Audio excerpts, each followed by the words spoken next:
சொல்லி ஒரு டேட்டூ போட்டுட்டேன். என்னன்னா இன்னைக்கு என்னோட பர்த்டே. ஸோ பர்த்டே அதுவுமா வந்து ஸ்பெஷலாக இந்த டேவை வந்து மறக்கக்கூடாது அப்படின்றதுக்காக நிறைய விஷயங்கள் எல்லா வாட்டியும் நான் பண்ணி எல்லாமே சொதப்பல்ல போயிருக்கு. அண்ட் ரீசெண்ட் டைமில் ரொம்ப ஸ்பிரிச்சுவல் ஆகிட்டேனா. ஸோ அதனால் முருகன் பக்தி வந்ததால் ஒரு வேலை டேட்டூவாக போட்டணும் அப்படின்னு யோசிக்கும் போது எங்கே போடலாம் அப்படின்னு யோசிக்கும் போது தான் நம்மளோட ஷாடி டேட்டூ நமக்கு தெரிய வந்தாங்க ஃப்ரெண்ட் ஒருத்தவங்க மூலியமா.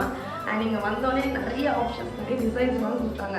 பட் ஆனால் வந்து இதெல்லாம் வந்து சிம்பிளாக க்யூட்டாக இருக்குது அப்படின்னே ஆமாங்க உடனே போட்டலாம் அப்படின்னு சொல்லி ரொம்ப குயிக்காக போட்டாங்க. அண்ட் அது மட்டும் இல்லாமல் ரொம்ப ஃப்ரெண்ட்லியாக இருந்தாங்க.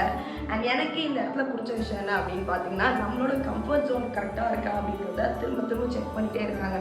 நம்ம எங்கே ஒரு இடத்துக்கு போனாலும் நம்ம அங்கே கம்ஃபர்டபுளாக இருந்தாலும் நமக்கு பிடிச்ச மாதிரியான விஷயங்கள் பண்ணால் மட்டும்தான் நம்ம அந்த இடத்துக்கு திரும்ப திரும்ப வரோம். ஸோ எனக்கு பிடிச்சிருக்கு.